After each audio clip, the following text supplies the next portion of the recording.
जय श्री कृष्ण। नमस्कार। अध्यात्म के अध्ययन की हमारी इस यात्रा में मांडुक्य उपनिषद के आज के सत्र में सभी का स्वागत एवं अभिवादन। ओमकार के नाद के साथ प्रार्थना करेंगे।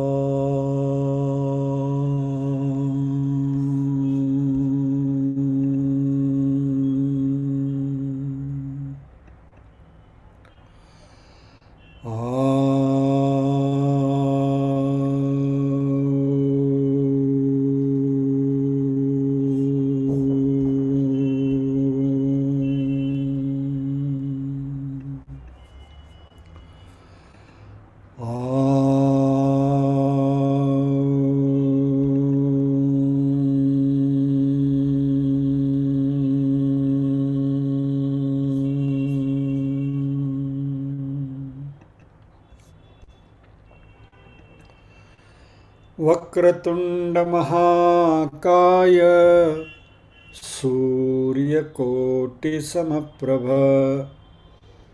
निर्विघ्नं कुरु मे देव सर्वकार्येषु सर्वदा। या कुन्देन्दु तुषारहार धवला या शुभ्रवस्त्रावृता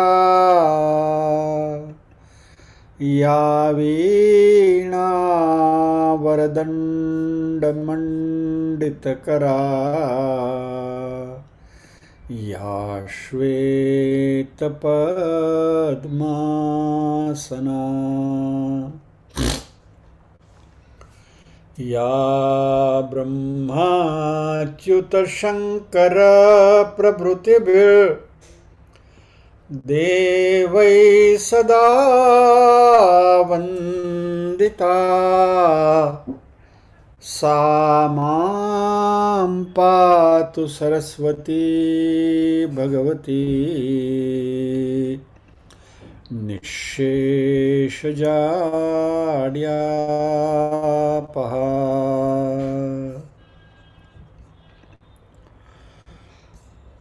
वसुदेवसुतं देवं कंसचाणूरमर्दनं देवकी परमानन्दं कृष्णं वन्दे जगद्गुरुम्। ॐ सहना भवतु सहनौ भुनक्तु सह वीर्यं करवावहै तेजस्विनावधितमस्तु मा विद्विषावहै। ओम शांति शांति शांति।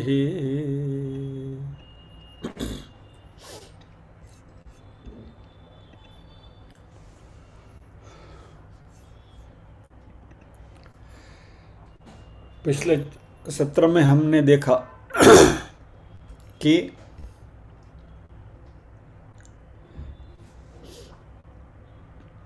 हम अपने आप को असहाय, दयनीय, हेल्पलेस, दुर्दैवी जीवात्मा मानते हैं, ब्रह्म हमसे अलग हैं, और यह जो द्वैत है वो द्वैत का जो अज्ञान रहे वही हमारे सारे दुखों की जड़ है।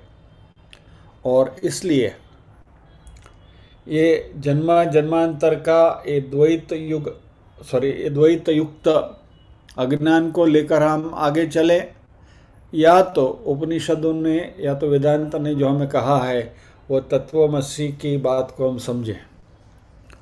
और यहाँ से आत्म संशोधन की शुरुआत होती है और हमें वेदांत ही यानी कि उपनिषद ही हमें आत्मज्ञान से अवगत कराएगा, और इसके लिए ये अध्ययन हमने शुरू किया है।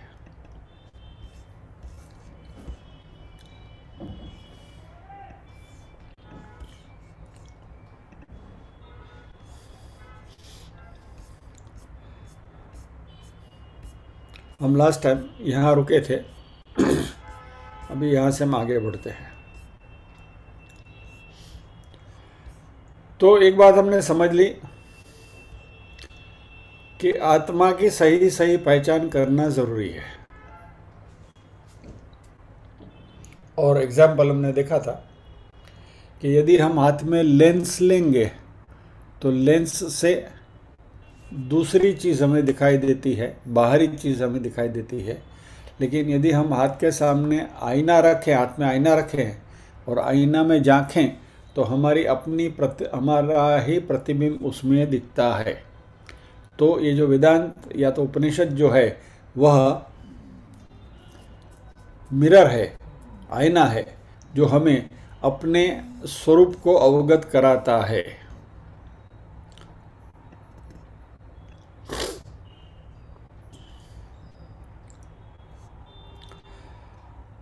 सो आत्मज्ञान के लिए उपनिषद का अध्ययन जरूरी है।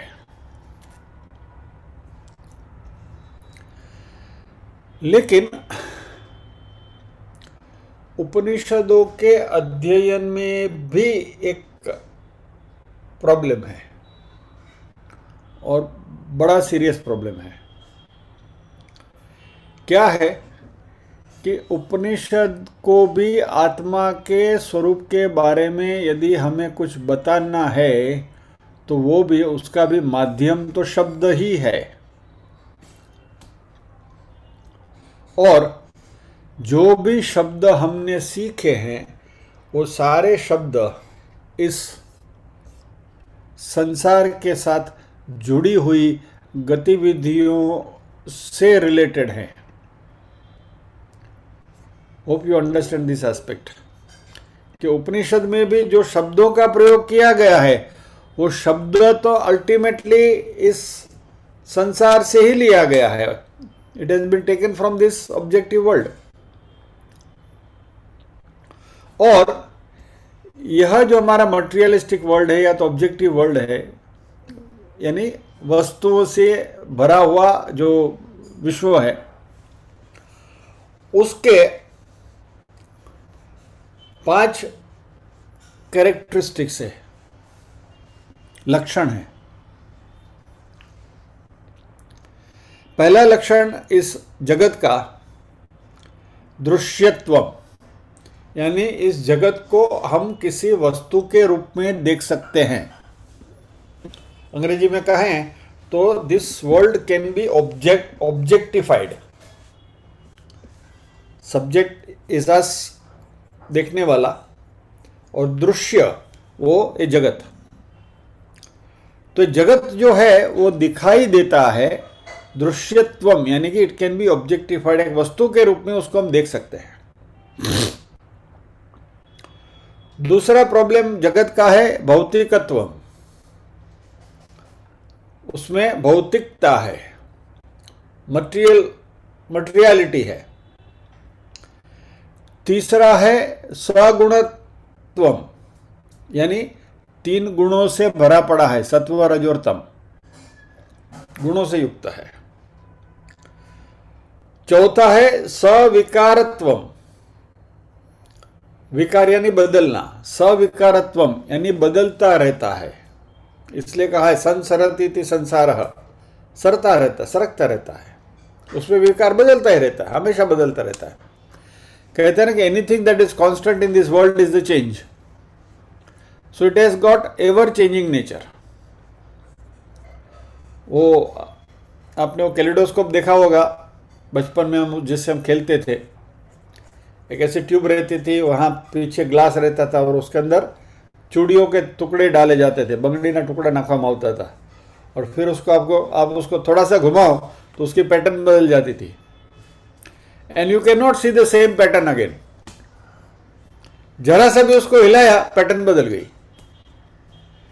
तो ये जो विश्व है वो कैलिडोस्कोप के जैसा है, हमेशा बदलता रहता है, उसकी पैटर्न बदलती ही रहती है। और ताजुबी की बात देखिए, इतना छोटा सा कैलिडोस्कोप है, उसमें कुछ 10, 12, 15, 20 बंगड़ी के टुकड़े अलग अलग अलग रंग डिजाइन के डाले हुए हैं, लेकिन उसमें से कितनी ब्यूटीफुल डिजाइन बनती थी और दिखती थी। वैसे ही ये जगत जो है वो ब्रह्मा ने बना के छोड़ दिया और वो कैलिडोस्कोप की तरह घूमता रहता है। सो इट इज सविकारत्व, changing nature, ever changing nature, nothing is constant. और आगमापायित्वम, आने वाला है, जाने वाला है, जो आया है उसको जाना है, जो गया है उसको वापस आना है। यानी आने जाने की प्रक्रिया हमेशा चलती ही रहती है। तो ये इस जगत की लिमिटेशंस है।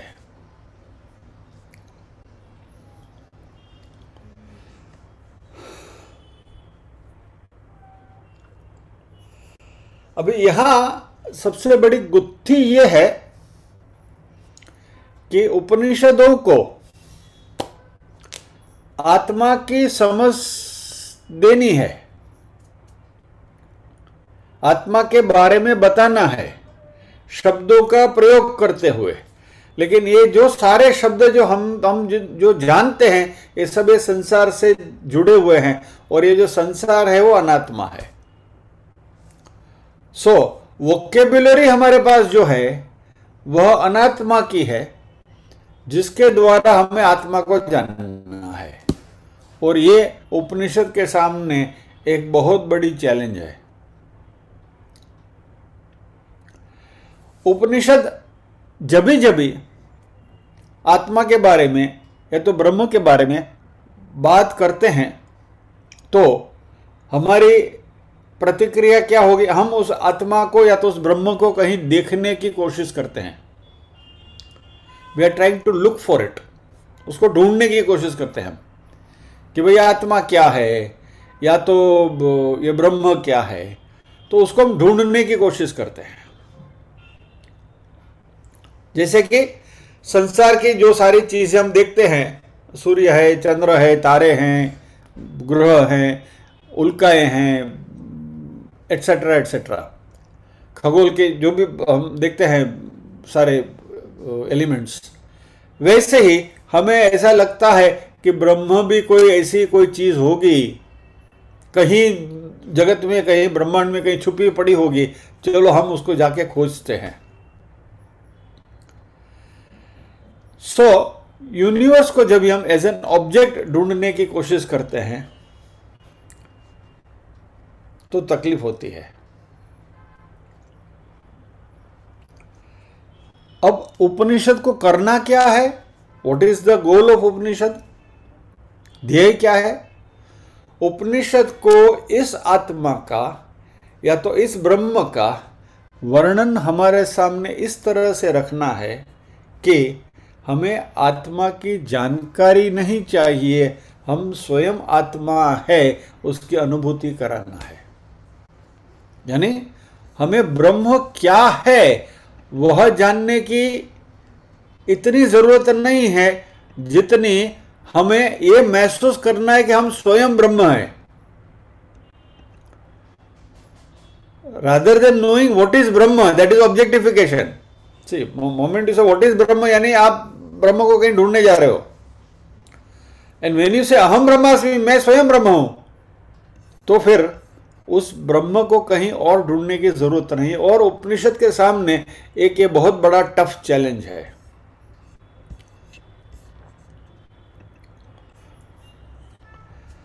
कार्ल जंग, एक बहुत बड़े, यंग ऐसे उसका प्रोनाउंसिएशन होता है, उसका स्पेलिंग है जंग, JUNG, कार्ल यंग। वो एक बहुत बड़े मनोवैज्ञानिक थे और उनके जीवन के अंतिम समय में BBC के किसी संवाददाता ने उनसे पूछा कि Carl, do you believe in God?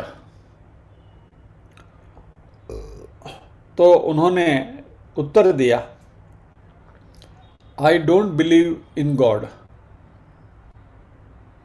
I know God.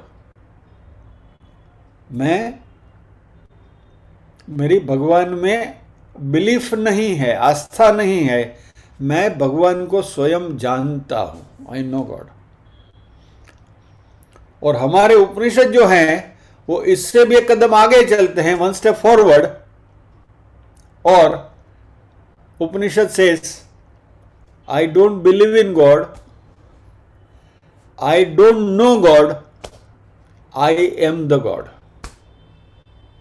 यानी ब्रह्म क्या है उसमें मेरी आस्था नहीं है, ब्रह्म क्या है मैं जानता नहीं हूं, लेकिन मैं स्वयं ब्रह्म हूं। और उपनिषद को इसकी अनुभूति इन शब्दों के माध्यम के द्वारा ही करानी है, जो ये उपनिषदों का चैलेंज है जिसकी हम बात कर रहे हैं। थोड़ा समझने की कोशिश करें, मजा आएगा क्या? कि you are working on a proposition which apparently appears to be oxymoron. oxymoron शब्द का अर्थ मालूम है ना, कि जो दो कॉन्ट्राडिक्टरी चीजें साथ में आती है तो उसको ऑक्सीमोरन कहते हैं। बहुत सिंपल एग्जांपल आपको मैं दे दूं, सफल दाम्पत्य।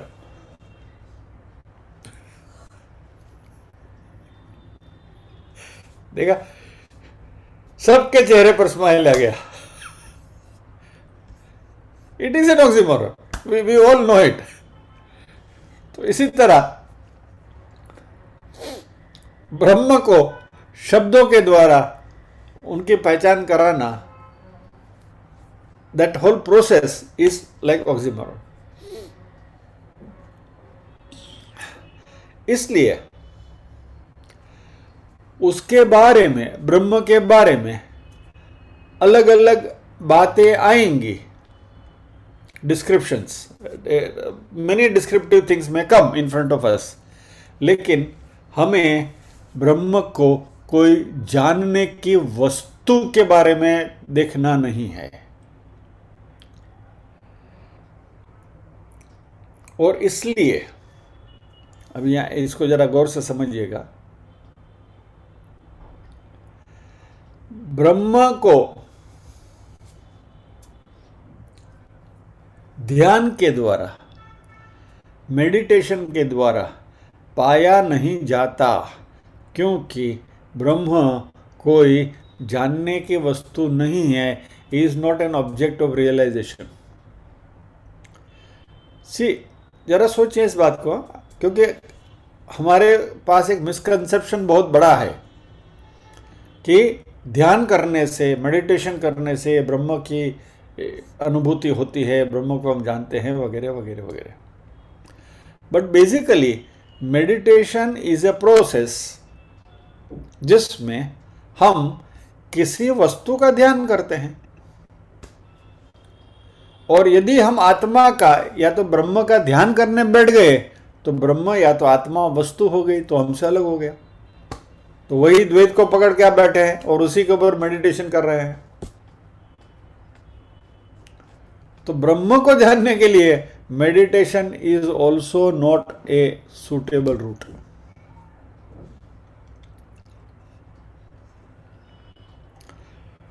क्योंकि जो मेडिटेशन में बैठा है, जो ध्यान कर रहा है, वह स्वयं ब्रह्म है। तो वो ब्रह्म को ऑब्जेक्टिफाई कैसे कर सकेगा, ब्रह्म को वस्तु के रूप में कैसे देखेगा? तो उपनिषदों को, जो भी उपनिषद हम सीखेंगे, सबकी एक ये थीम है कि हम उनकी एक आगवी पद्धति होती है इसकी जानकारी देने की।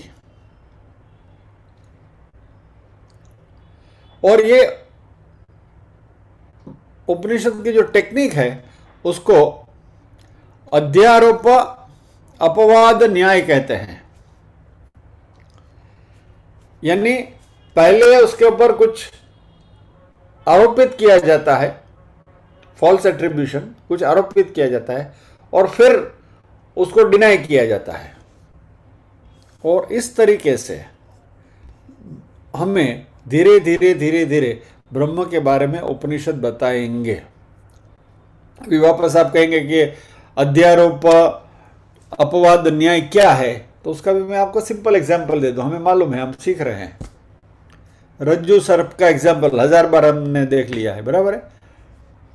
तो क्या किया हमने, रज्जु ले ली, डोरी ले ली, उसके ऊपर सर्प को आरोपित किया नहीं, सर्प को उसके ऊपर सुपर इम्पोज किया, बराबर, अध्यारोप। और फिर बाद में कहा कि ये सर्प है, वो डोरी है, वो सर्प नहीं है, डोरी है। इसी तरह से उपनिषद हमको सिखाएंगे, पहले अध्यारोप करेंगे उसके ऊपर, ब्रह्म के ऊपर कुछ, फिर बोलेगा नहीं वो नहीं है, वो गलत है। और इस तरीके से जो रियल चीज, जो डोरी है, रज्जु है, उसकी हमें अनुभूति उपनिषद कराएंगे। और इसलिए जब भी हम उपनिषद के क्लास से बाहर निकले पल्लू झाड़ के, बराबर, तो हमें कहना क्या है, हमें ब्रह्म की खोज नहीं करनी है, लेकिन हमें ये कहना है कि हम स्वयं ब्रह्म हैं, अहम ब्रह्मास्मि। अभी ये बात बहुत आसानी से करी जा रही है, उसकी अनुभूति धीरे धीरे होगी। और जैसे मैं आपसे बार बार कहता रहता हूं कि जो अध्यात्म की पूरी प्रोसेस है, पूरी जो प्रक्रिया है, वह it is like drip irrigation, टपक थ्योरी है। Drop drop drop drop drop टपकता जाएगा, धीरे धीरे धीरे धीरे अंदर उतरता जाएगा और एक परिपक्वता आती जाएगी। ठीक है, तो ये प्रोसेस जो है, it is easier said than done, not very easy. और इसलिए हमारे शास्त्रों में एक चेतावनी भी दी है कि उपनिषदों का अध्ययन स्वयं नहीं करना चाहिए, क्योंकि वो खतरे से खाली नहीं है।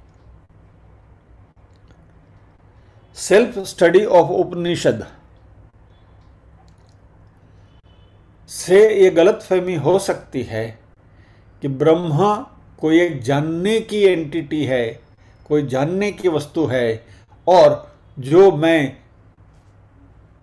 50, 60, 70 साल होंगे, रिटायर हो जाएंगे, फिर बाद में उसको जानने की कोशिश करेंगे। ये मिसकंसेप्शन यदि दिमाग में घुस गया तो गड़बड़ी हो सकती है। इसलिए ब्रह्म को कुछ पाने की चीज के बारे में यदि आप सोचते रहेंगे, तो ये जो हमारा ख्याल है, उस ख्याल के ऊपर वज्राघात करना पड़ेगा। That orientation has to be broken. और इसलिए उपनिषद के जो शब्द हैं, उन शब्दों को सही मायने में उनका अध्ययन करना जरूरी है। और इसलिए वेदों ने स्पेसिफिक आज्ञा करी है, इंस्ट्रक्शन दिया है कि उपनिषद जो है वह किसी गुरु के माध्यम के द्वारा ही सीखा जा सकता है।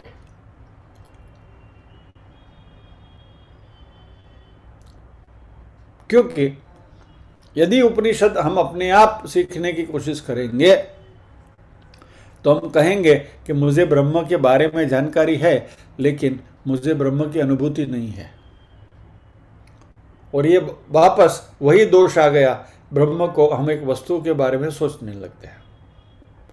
और जो गुरु है वह, ये हमारी जो गलतफहमी है, ये जो मिसकंसेप्शन है, उसको बराबर बराबर ठीक कर देंगे।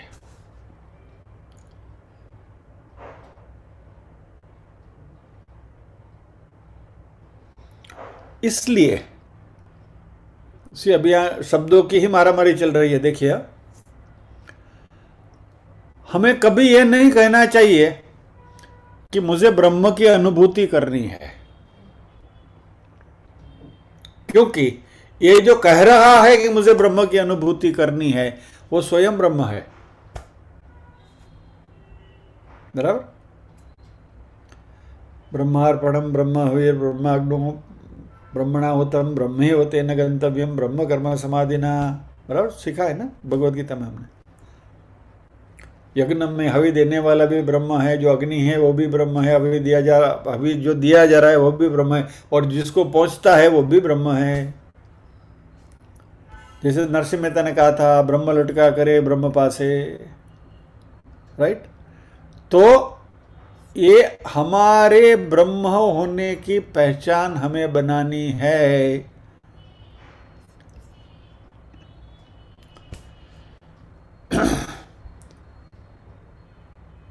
तो इसलिए उपनिषद जो है ये ब्रह्म का एक प्रमाण है,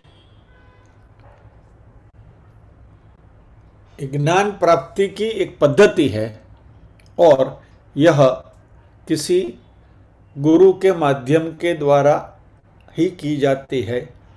मुंडक उपनिषद में इसका एक बहुत अच्छा, बहुत पॉपुलर श्लोक है वो, परीक्ष्य लोकान कर्मचितान ब्राह्मणो निर्वेद माया नास्त्य कृतेन तद्विज्ञानार्थम स गुरुमेव विगच्छेत समित पाणि श्रोत्रियम ब्रह्मनिष्ठम।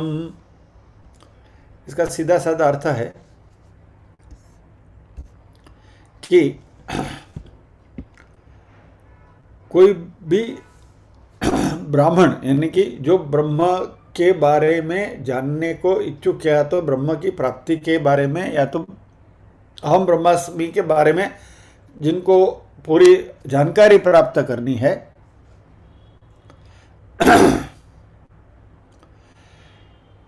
जिसने अपनी सभी वासनाओं से मुक्ति पा ली है, freedom from all the desires,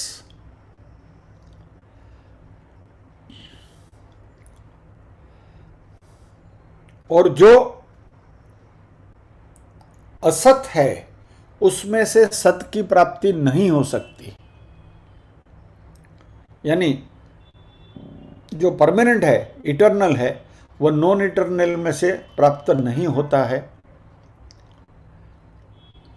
और उस परम तत्व को, उस इटर्नल को प्राप्त करने के लिए अपने हाथ में समीध लेकर गुरु के पास जाना चाहिए। ऐसी आज्ञा मुंडक उपनिषद में करी है। इससे भी सिंपलर बात भगवद गीता के 4थे अध्याय का 34वां श्लोक, वंस अगेन पढ़ा हुआ श्लोक, आप सबको मालूम है या तो होना चाहिए। तद्विद्धि प्रणिपातेन परिप्रश्नेन सेवया उपदेक्ष्यन्ति ते ज्ञानम ज्ञानिनस्तत्वदर्शिनः। यानी उपनिषद का अध्ययन करना है तो किसी गुरु की आवश्यकता है।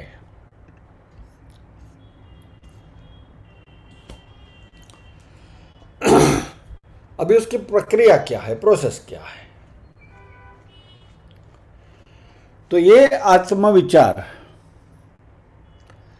उपनिषदों के वाक्य या तो उपनिषदों की जो शिक्षा है उसको कोई कॉम्पिटेंट आचार्य के पास से सुनना चाहिए, या तो कोई सक्षम गुरु के पास से सुनना चाहिए। अभी यहाँ एक खास पड़ाव के ऊपर हम आए जिसके बारे में मैं आपसे खुलासा कर दूं। अभी यहाँ बार बार बात आएगी गुरु की, आचार्य की, बराबर। और शास्त्रों का कथन है कि उपनिषदों का अध्ययन किसी सक्षम गुरु से या तो आचार्य से करना चाहिए। और मैं हमेशा आपसे कहता हूं कि मेरी उसमें कोई योग्यता नहीं है, न तो मैं गुरु बनने को लायक हूं, न तो आचार्य बनने को लायक हूं। फिर आप कहोगे तो પછી આ બધી અજામતે બેઠીને કરો શું કરવા, કલાક કલાક મંડાણા છે, તો તમને આવડતું જ નથી તો શું કરવા શરૂ કર્યું? इसका खुलासा करना जरूरी है, क्योंकि अभी आगे के जो डिस्कशन आएंगे उसमें गुरु आचार्य ऐसे जो सिनोनिम्स है उसका प्रयोग होता जाएगा, और जब भी गुरु आचार्य वैसा प्रयोग आते जाएंगे, every time I do not want to indulge into this clarification. इसलिए शुरुआत में ही once and for all I want to clarify this, ठीक है। और इसको दिमाग में रखिए कि जब भी गुरु और आचार्य की बात आती है तो what exactly we mean by this. मैं जो आपसे बार बार कहता रहता हूं वो ये है कि हूं पिरसणियों छू, मैं परोसने वाला हूं। मेरा काम इतना ही है कि जहाँ से भी कुछ अच्छे अच्छे व्यंजन मिलते हैं उस व्यंजनों को लाकर आपके सामने रखना सुपाच्य रीति से, और जिसको आप आसानी से ग्रहण कर सको इतना उसको सिंपल बनाकर, जैसे माँ बच्चे को दाल चावल जब भी खिलाती है तो दाल चावल को बराबर मिक्स करके ये करके फिर धीरे धीरे खिलाती है, वो जो प्रक्रिया है वैसे ही ये अध्यात्म के जो दाल चावल है उसको बराबर ये करके सुपाच्य रूप में बनाकर आपको देने का यहाँ प्रयत्न हो रहा है। तो इसलिए यहाँ जब भी कोई गुरु या तो कोई आचार्य की बात आए तो આપણે at the back of mind આપણે એને એવી રીતે ટ્રાન્સલેટ કરી લેવાનું કે કોઈ સુયોગ્ય પીરસણીયા પાસેથી સાંભળવાનું, બરાબર। अभी now the next question is, मैं सुयोग्य हूँ या नहीं हूँ वो आपके ऊपर निर्भर है, I leave it to you. सुयोग्य मैं रहूँगा तो आप बैठेंगे, नहीं हूँ तो भाग जाएंगे, तो सीधी बात है। बोर हो जाओगे तो भाग चले जाओगे, और अच्छा लगता है तो बैठोगे। तो let us come to the subject proper now. तो ये जो आत्मविचार है वह किसी कॉम्पिटेंट आचार्य के पास बैठकर उसका अध्ययन करना चाहिए, जिसको हम श्रवण कहते हैं। श्रवण यानी वेदांत का सिस्टमैटिक स्टडी ऑफ वेदांत, और एक लंबे अरसे तक श्रवणम की बहुत अच्छी डेफिनेशन कहीं पढ़ी है मैंने। Shravanam is consistent and systematic study of Vedantic scriptures for a length of time under the guidance of a competent acharya, बराबर। This is what is shravan. और ये श्रवण जब भी सिस्टमैटिकली होगा तो गुरु चैतन्य सिद्धांत के बारे में बात करेंगे, और ये चैतन्य ऐसा है कि जो इस शरीर को चेतना देता है, शरीर को जीवन बख्शता है, और इस चैतन्य की बात करेंगे। चलिए अभी यहाँ आपको थोड़ा हेवी हो रहा है तो आपको एक छोटी सी कहानी सुना दूं।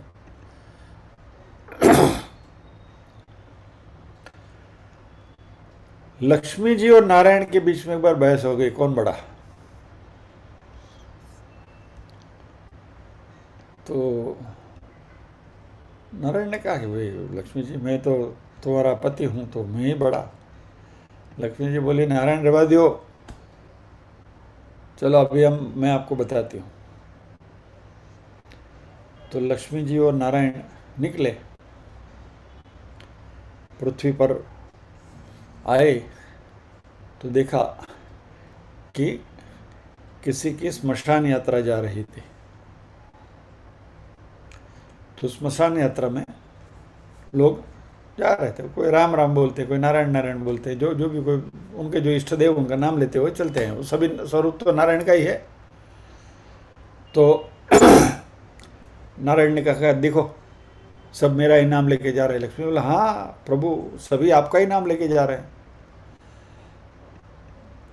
तो प्रभु ने बोला कि ठीक है, तो फिर अभी तो हो गया ना, कंफर्म हो गया ना, सभी मेरा ही नाम ले रहे हैं। तो लक्ष्मी जी ने बोला रुको रुको रुको, और लक्ष्मी जी ने सडनली वहाँ स्वर्ण मुद्रा की बौछार शुरू कर दी,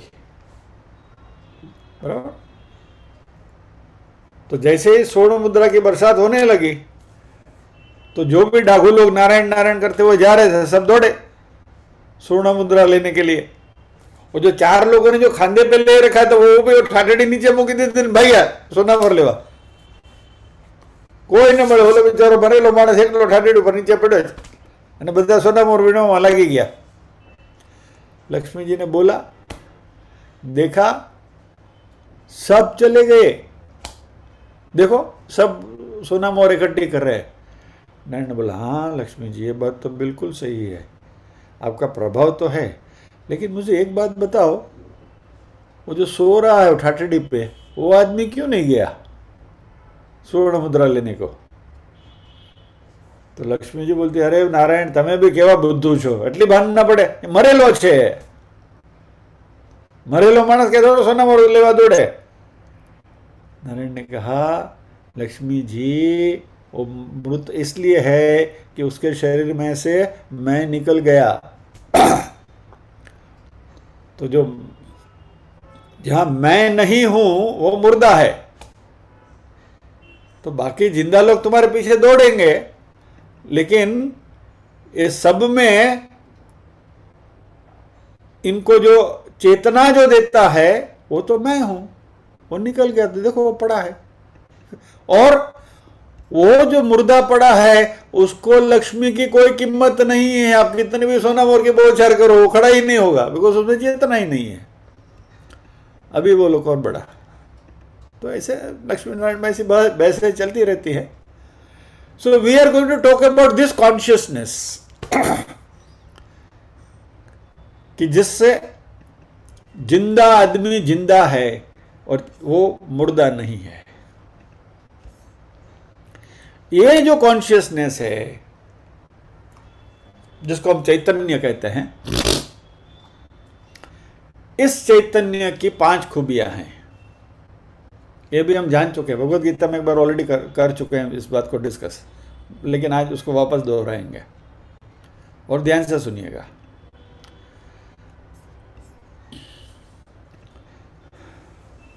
सबसे पहली बात, ये जो चैतन्य है वह न तो इस शरीर का हिस्सा है,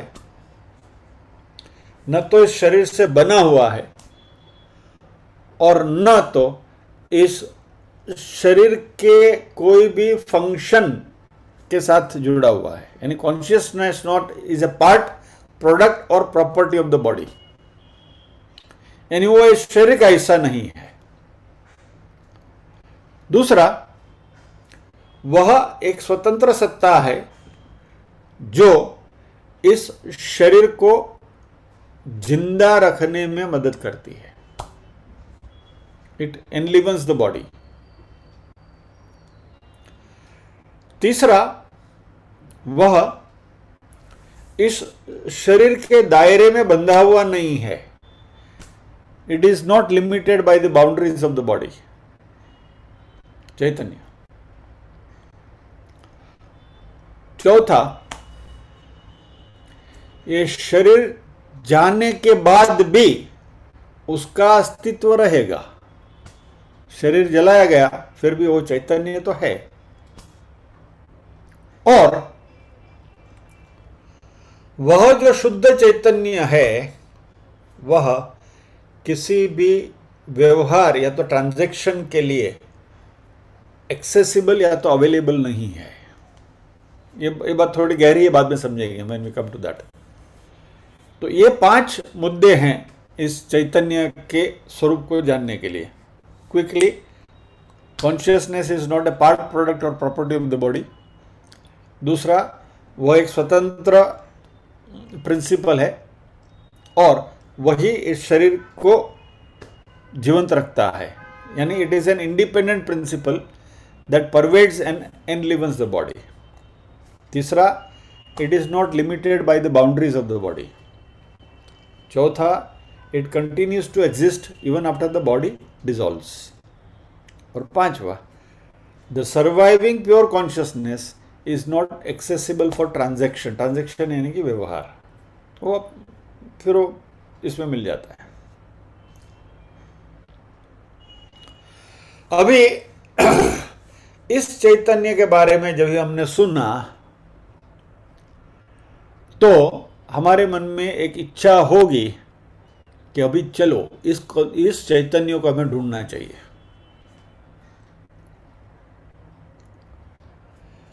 क्योंकि ये सारे दिस इज और डिडक्टिव लॉजिक, ये डिड्यूस करते करते करते करते करते करते करते करते हम आ गए कि चलो भाई इस सृष्टि में जो भी कुछ जानने लायक है, तो जो कुछ समझने लायक है तो ये शुद्ध चैतन्य है, तो चलो ये शुद्ध चैतन्य को हम ढूंढे, let us look for that.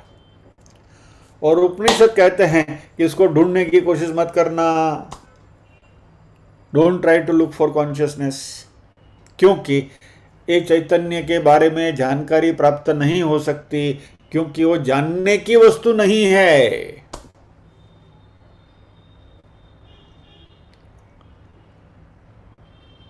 यहां वापस दोबारा शब्दों की मारामारी हो रही है, ध्यान रखना।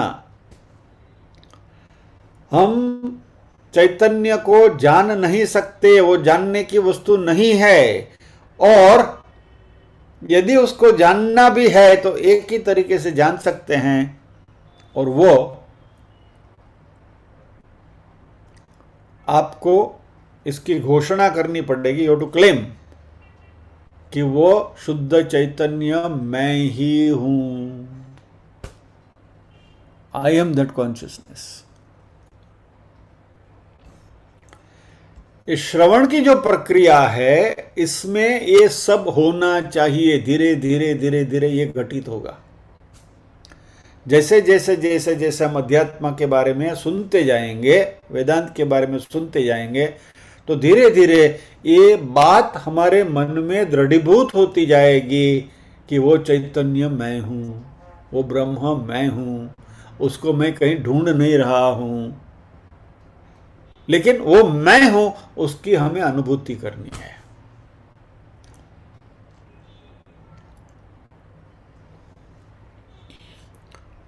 अभी देखिए स्विच कैसे बदल जाती है, पोलैरिटी कैसे बदल जाती है।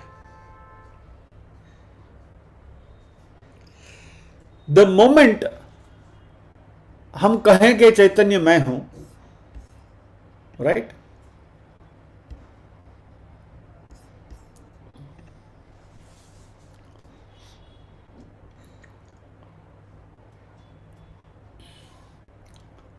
ये शरीर, मन, बुद्धि, ये सब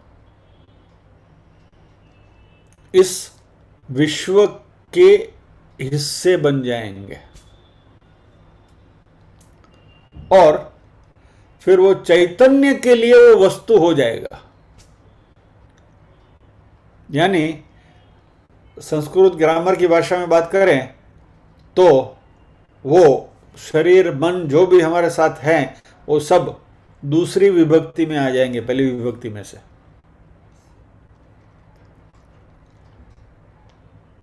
क्योंकि मैं आत्मा हूं, तो आत्मा को छोड़ के सारी चीजें जो हैं वो अनात्मा है।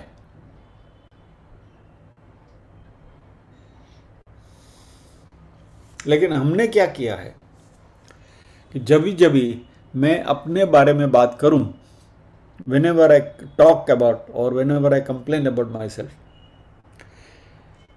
ये जो कंप्लेंट्स जो हैं ये शरीर की, मन की वगैरह होती है। कैसे? जब शरीर को बीमारी आती है तो कहते हैं कि मैं बीमार हो गया। क्या हुआ भाई, क्या कर रहे हो? मैं बीमार हूं, मुझे बुखार आया है। एक्चुअली बुखार शरीर को आया है। It is the body which is having fever, which is having temperature. कोई व्यक्ति जवान है तो बोलेगा मैं जवान हूं, तो व्यक्ति जवान यानी उसका शरीर जवान है। आत्मा जो है वह बच्चा, जवान, बूढ़ा नहीं होता। वही व्यक्ति जब जवान व्यक्ति जब बूढ़ा हो जाता है, 70 साल का हो जाता है, अभी तो मैं बूढ़ा हो गया।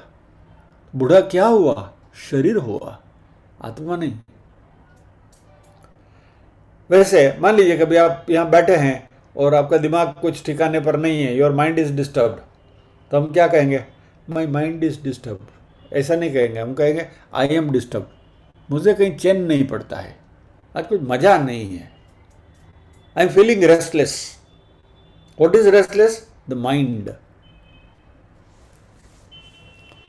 तो अभी इस बात से हमें यह समझना है कि मैं ये सभी प्रक्रियाओं का साक्षी हूं, विटनेस कॉन्शियसनेस, और वह शरीर और मन से अलग है।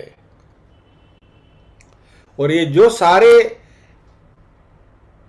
प्रॉब्लम्स मैं बता रहा हूं, बूढ़ा होने का, बुखार आने का, मन विक्षिप्त रहने का, डिस्टर्ब माइंड रहने का, वगैरह वगैरह वगैरह वगैरह, ये प्रॉब्लम मेरे नहीं है, शरीर के हैं, और शरीर के साथ जुड़े हुए पदार्थ के हैं, यानी कि वो सारे अनात्मा है, क्योंकि मैं आत्मा हूं।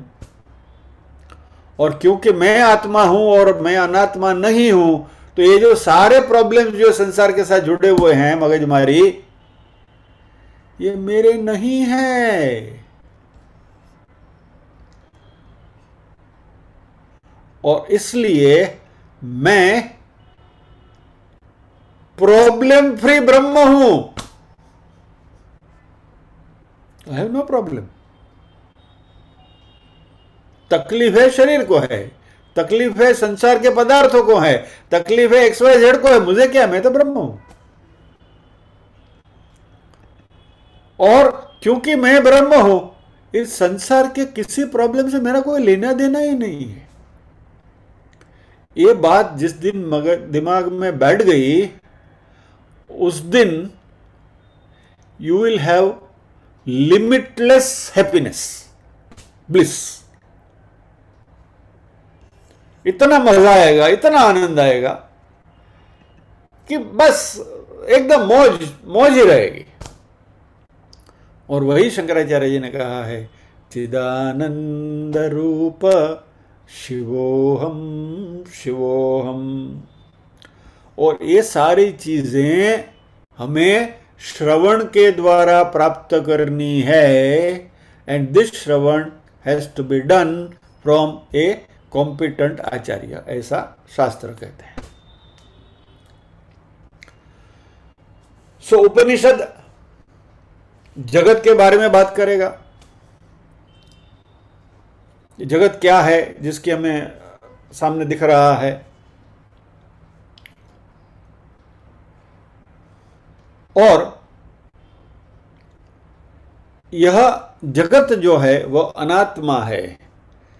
इसलिए तैत्तरीय उपनिषद में सारी बात बताई है कि उस ब्रह्म में से जो आत्मा है, उसमें से आकाश पैदा हुआ, उसमें से हवा वायु पैदा हुआ, वायु में से अग्नि पैदा हुआ, अग्नि में से जल पैदा हुआ, जल में से पृथ्वी, पृथ्वी में से ये सारी वनस्पति की सृष्टि पैदा हुई, उसमें से अन्न पैदा हुआ, और अन्न में से मनुष्य पैदा हुआ। ये पूरी प्रोसेस तैत्तरीय उपनिषद में बताई है। तो ये जो सारा जगत हमारे सामने दिख रहा है, यह परिणाम है, it is an effect. What is the cause? Cause is Brahman, ब्रह्म कॉज है, और जगत जो है वह उसका परिणाम है, उसकी इफेक्ट है। और क्योंकि ये इफेक्ट है, इसलिए उसका नेम एंड फॉर्म, यानी कि नाम और रूप है उसके। तो ब्रह्म जो है वह निर्गुण निराकार है, नाम नहीं है, रूप नहीं है, बराबर।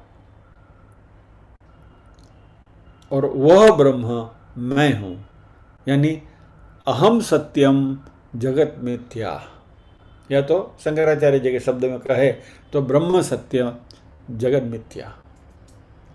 तो मैं सत्य हूं, जगत जो है वो मिथ्या है। और इसको हमें दृढ़ीभूत करना है, we have to grasp this. तो सभी क्लासेस में इसके बारे में थोड़ा थोड़ा थोड़ा थोड़ा परकोलेट होता रहेगा। और हमें अपने आप को ये सेवरल सेशंस जो हमारे जो चलेंगे उपनिषदों के, उनके श्रवण के द्वारा हमें अपने विचारों को पुष्ट बनाना है। We have to nourish our thoughts. पहले तो ये बात हमारे दिमाग में उतरेगी ही नहीं। We may have a tendency to खली वली, जाने दो, ये क्या है, जगत तो सामने दिखता है, ये कैसे मिथ्या हो गया, वगैरह वगैरह, ऐसे बहुत सारे विचार आएंगे। क्या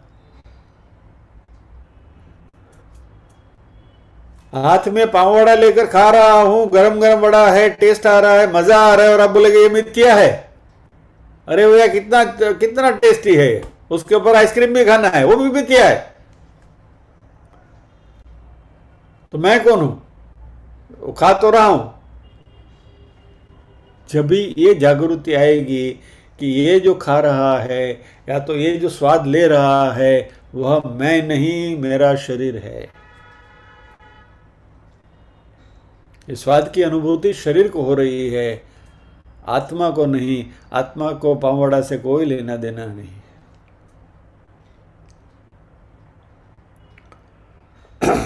तो हमें अपने विचारों को इस तरीके से पुष्ट करते रहना है, और यह श्रवण के माध्यम के द्वारा धीरे धीरे धीरे धीरे टपक थ्योरी के द्वारा परकोलेट होता जाएगा। और फिर हलू हलू हलू हलू लगेगा, हाँ इस बात में कोई तथ्य तो है। और जब भी यह संदेश हमारे मन में दृढ़ीभूत होता जाएगा, अहम सत्यम जगन मिथ्या, तब ये संसार हमारा कुछ नहीं बिगाड़ सकता। The world can not disturb us. ये श्रवण के बाद की जो प्रक्रिया है वो मनन की है।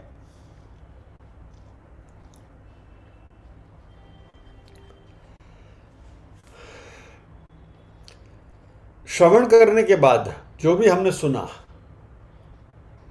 उसमें से कई प्रश्न उपस्थित हो सकते हैं, और जब तक ये प्रश्न हैं तब तक ज्ञान के रूप में प्रकट नहीं होगा। क्योंकि जब तक हमारे प्रश्नों के निराकरण नहीं हुए तब तक ये जो ज्ञान है वो स्पष्ट रीति से नहीं आएगा। क्योंकि doubtful knowledge can not give much benefit. कहीं भी हमारे मन में अंदेश है, यह है, डाउट है, तो उसका वो ज्ञान का पूरा पूरा फायदा मिलेगा नहीं। इसलिए हमें मनन करना चाहिए, यानी कि जो सुना है उसके ऊपर हमें सोचते रहना चाहिए, ताकि हमारे मन में जो भी डाउट्स पैदा होते हैं वो धीरे धीरे क्लियर होते रहे। और पहले तो अपने मनन करने से ही कुछ ना कुछ बातें तो अपने आप उग जाएंगी। When you recollect the discussions that have taken place, जो हमने सुना है उसी के बारे में सोचते रहेंगे तो कई प्रश्नों के उत्तर अपने आप मिलते जाएंगे। ये मनन की प्रक्रिया है।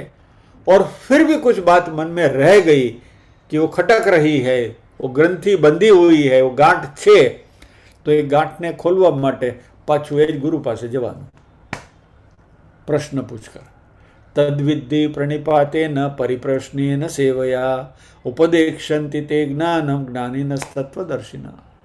तो श्रवण से ज्ञान की प्राप्ति होती है, मनन से ज्ञान दृढ़ीभूत होता है।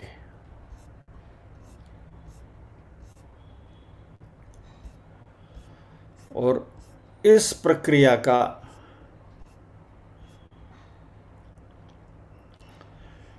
तीसरा स्टेज है निधिध्यासन। श्रवण, मनन और निधिध्यासन। तो एकाग्रता से श्रवण करना है for a long period of time in an uninterrupted manner. Class में से बीच बीच में से गुटली नहीं मारनी है। बने रहना है regularly, because here punctuality is most important. जितने पंक्चुअल रहोगे उतना फ़ायदा है, नहीं तो जो गया वो गया।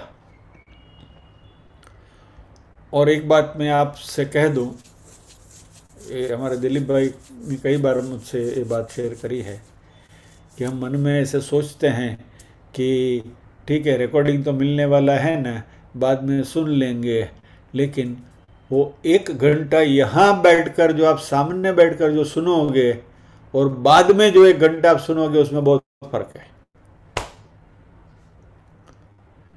क्योंकि वो कंसंट्रेशन आपका रहेगा ही नहीं।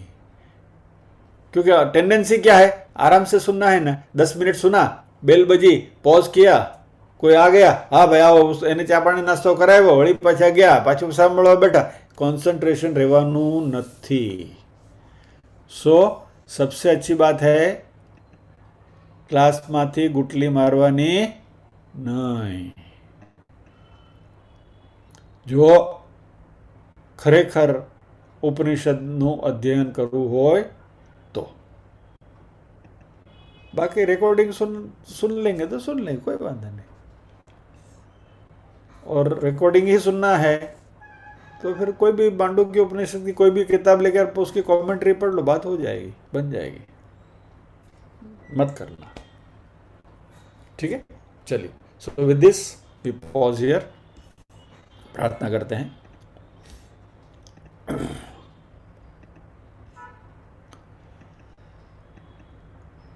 ओम असतो मा सद्गमय तमसो मा ज्योतिर्गमय मृत्युर्मा अमृतंगमय। सर्वेषां स्वस्तिर्भवतु, सर्वेषां शांतिर्भवतु, सर्वेषां मंगलं भवतु, सर्वेषां पूर्णं भवतु। लोका समस्ताः सुखिनो भवन्तु, लोका समस्ताः सुखिनो भवन्तु। नाहं कर्ता हरिः कर्ता, हरिः कर्ता हि केवलम्। ओम शांति शांति शांति। सभी के हृदय कौल में विराजमान परम कृपालु परमात्मा को वंदन करते हुए आज के सत्र को यहाँ विराम देते हैं। अगले गुरुवार फिर मिलेंगे, निधि ध्यासन से इस बात को आगे बढ़ाएंगे। जय श्री कृष्ण।